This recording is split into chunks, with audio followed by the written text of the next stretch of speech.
Folks, welcome on in. It is your favorite shows about the Cowboys of Western New York. It is the Banditos Podcast, and we are back in another game week, Gatesy. So that means it's time to strap in, time to lace up the boots, and get ready to take care of some business in Banditland. Speaking of taking care of business around your house, there's nobody better to help with that than the experts at Cellino Plumbing, Heating, Cooling, and Electric.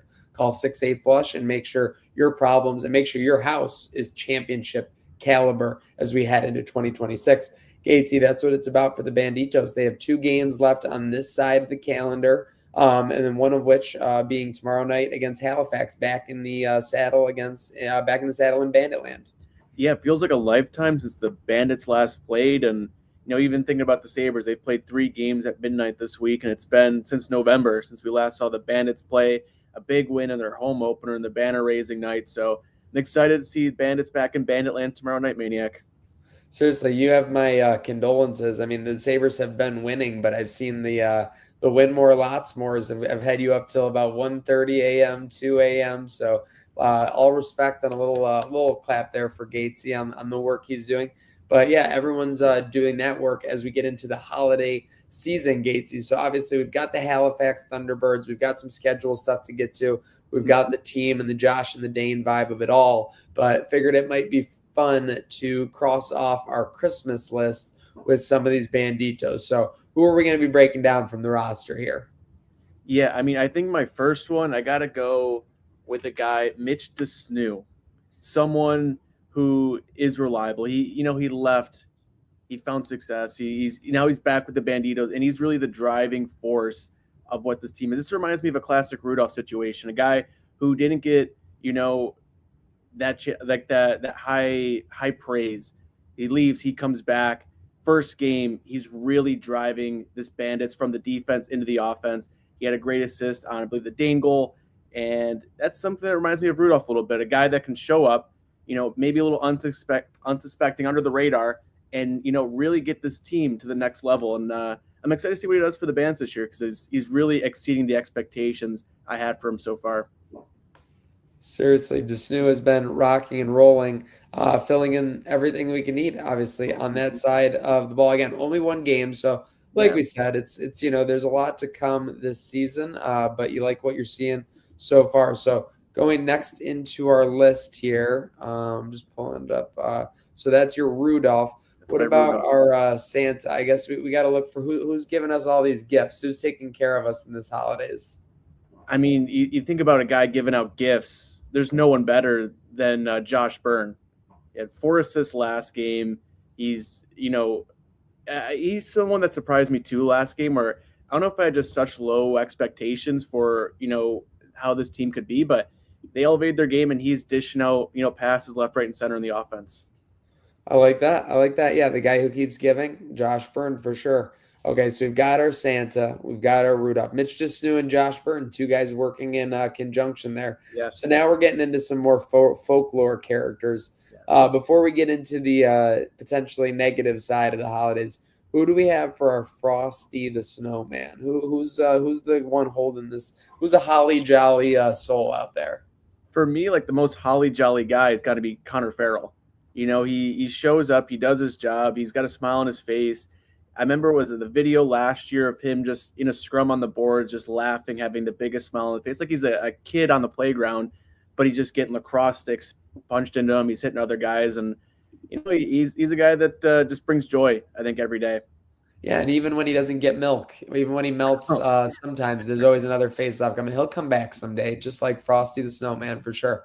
Okay, so to close it out, we've had 3 positive characters in the Christmas lore: Frosty, Rudolph, and Santa. But now we're moving on to someone with a small heart, someone whose heart is 2 sizes too small. Who do we have for our Grinch in the Bandits verse? This one's tough. I was putting you to the test here. Yeah, there's a lot you can do with the Grinch, and I think this guy fits it perfectly. Look at the whole lore. I'm going Matt Vince, a guy who really gave the Bandits so much pain for so many years when he was in Rochester carrying the league. Then his heart grew 50,000 times when he came to Buffalo. He's been a rock for the Sabres. Now he's stealing gifts from the other team in net. And the fact that he's here at the age of 43 is, I think a testament to how sorry he is for how much pain he caused us the past 7 decades. I'm not gonna lie, you cooked on this list. I can totally see Matt Vince at the top of his mountain, looking down on Whoville, wondering why they're still singing for sure. Yeah, with his 50,000 championships up there. Yeah, all his shutouts and his championships, unbelievable. Every record that ever existed. Listen, credit where it's due. You crushed that Christmas Banditos gauntlet, brought to you by Cellino Plumbing, Heating, Cooling. For sure. Yeah, it was, there's really, I think we're probably the top Bandits podcast when it comes to putting Christmas and Bandits together right now, and it's an honor to be there. Seriously, yeah. Listen, it's easy. It's tough to get on the throne, but it's harder to keep it. So we got to keep battling. Yes.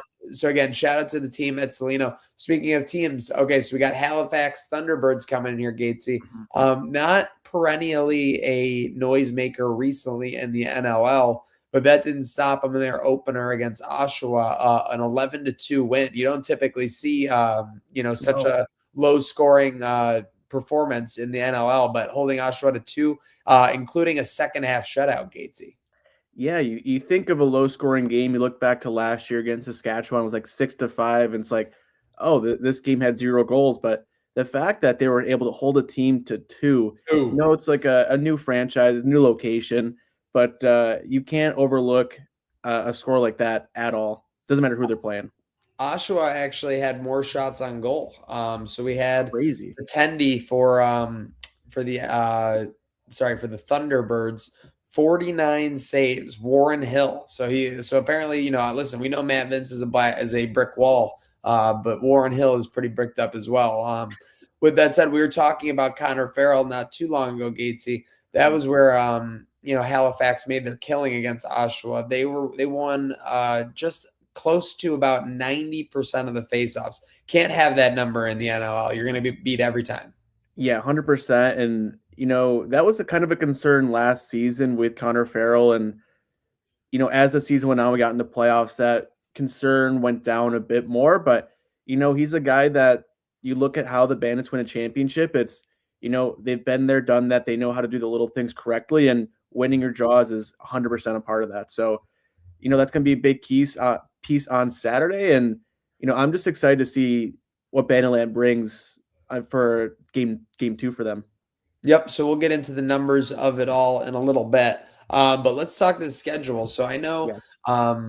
Everyone has a buy-in here somewhere because of the holidays and everything. But again, another year where the Bandits are essentially over the first month plus of the season, only playing 2 games. This is only going to lead to the stretch run being a little bit tougher. They'll have some back-to-backs in the second half of the season, as well as some weeks where they have multiple games. So we'll be looking at that.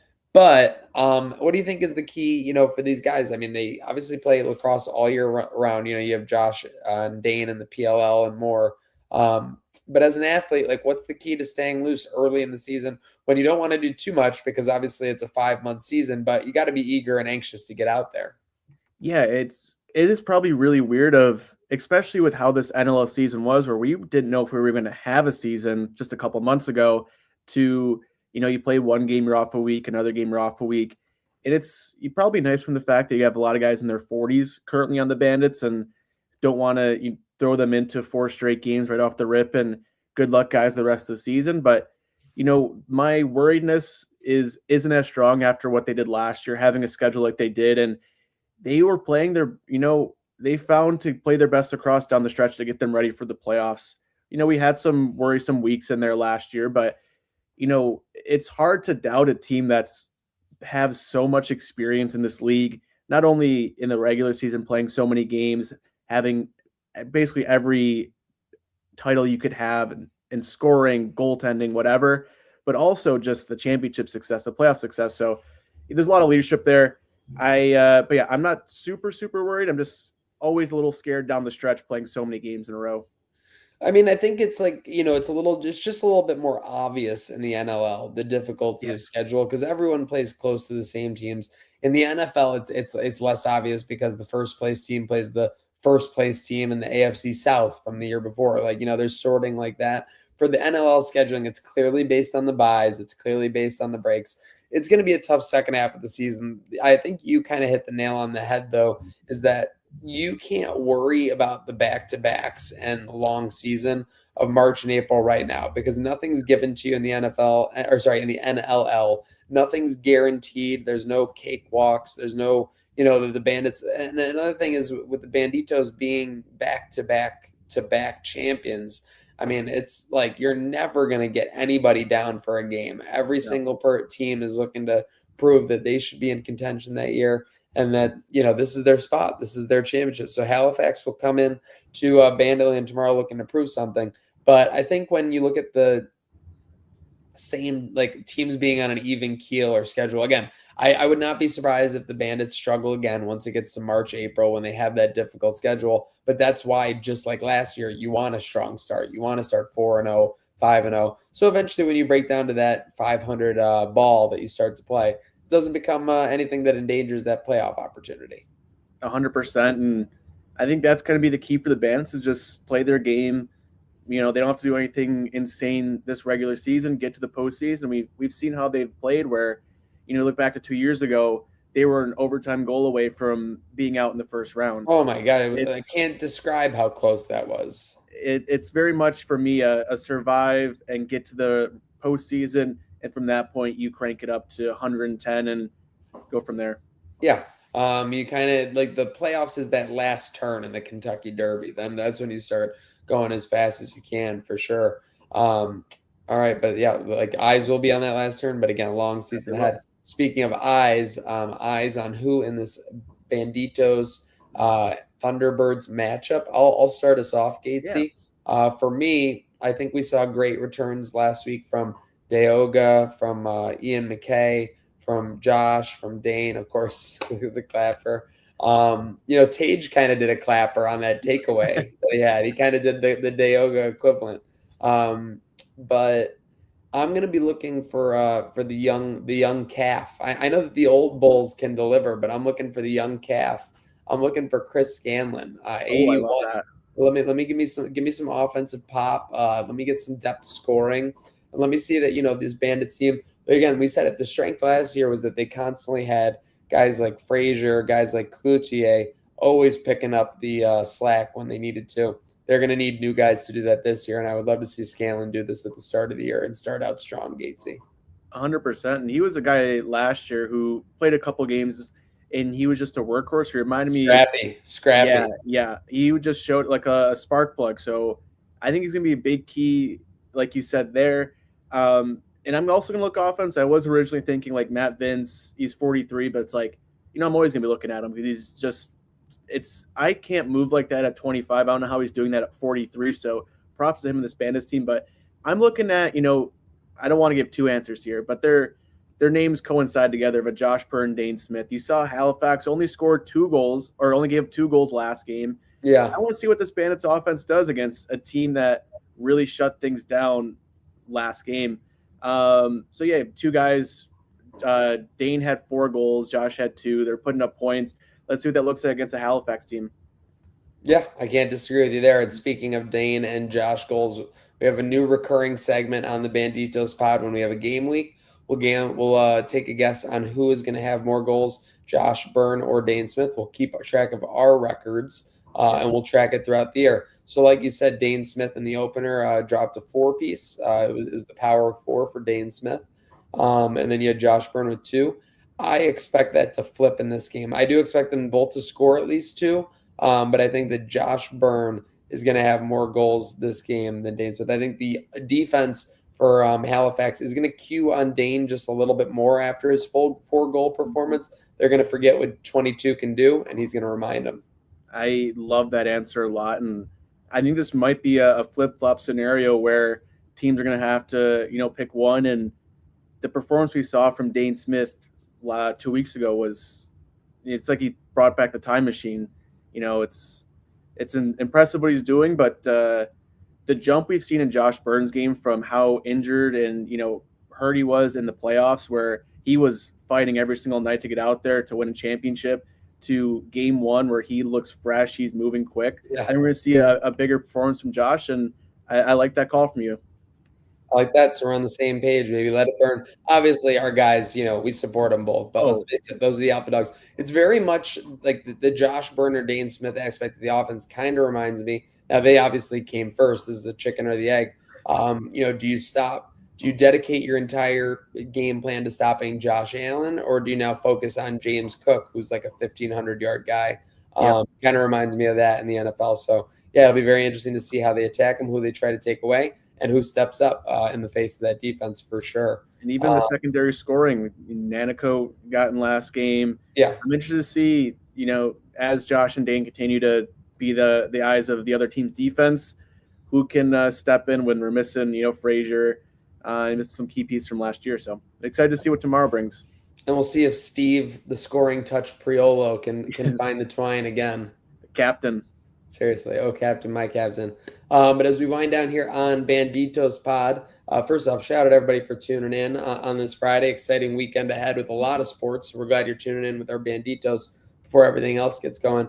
But any final thoughts, Gatesy? It's a long road ahead. You like we said, you have to stack wins at this point, especially when the Banditos are the better team. That seems to be the case tomorrow. The odds makers via Polymarket have them at -200. They're about a minus. Again, this is supposed to be a close game, 1 to 2 goal difference, but they're still saying that the Bandits are the better team. Halifax is going to come into the purse, 23.5 on the over-under. Yeah, both those lines really surprised me, of the Bandits being -200 favorites against a team that won 11-2 last game, one of the top teams in the NLL. The league has them ranked third in their power rankings, which isn't exact science, but it's a very good team, and to have a line that off is almost scary in a ways, where like with the Bandits, it's very much a team's bringing their A game every single night, and you have a long season for Buffalo. So a game like this, second one in Banditland. So I don't know. I think it's going to be a tough game for the Bandits, and that 23 line is a lot as well. I would like the under there. But yeah, we'll see what happens. And do we know the crowd for tomorrow if we have a sellout yet, or? I don't think it's been announced yet. Yes. But yeah, when we look at the numbers of it all, I could definitely see this being a crazy first half, maybe like 15 or more goals. Then maybe things start to buckle down. I think the over-under Gatesy is telling 23.5 a week after, Halifax allowed to, only scored 11. So they're expecting both teams to be doing a little bit more scoring this week. So I wouldn't be surprised if things go a little crazy in the first half and both teams reel it in after they have time to make some adjustments. Definitely. And, it's something the Bandits are good at, is, kind of surviving those games. And again, when you have Matt Vincent, now you got Josh and Dane, you have Priolo, you have Desnu, you have Nanico, you have a full cast of characters. And JT on the pine. JT, the goat on the pine and on the field. It's something special. And, my internal motto for this year is just enjoy every single game of this Bandits team, because I wouldn't have guessed in a million years that they would have brought back some of the guys they have on their roster now from last year. I thought that was the end of Matt Vince's legendary career, and we have another year of it. So yeah, we said it's like that's the challenge, and that's the perfect final thought for just this Banditos team for this beginning of the year, is that find the moment, the Deoga moment with the clapping, right? We'll always think of that regardless of what happens this season. So just looking forward to more moments like that, like the Desnu pass to Burn after the spin move. I'm sure there'll be more special moments. That's just one game. Just really taking those in, because again, they've climbed the mountain 3 separate times. They're trying to climb it again for sure, but it's definitely time to enjoy the journey. Maybe that, could you imagine ever just being able to enjoy the journey as a Bills or a Sabres fan? If we win, we win, but you gotta focus on the little things. See, it's the exact opposite. That's the beauty of winning, and that's the beauty, Gatesy, of the Banditos.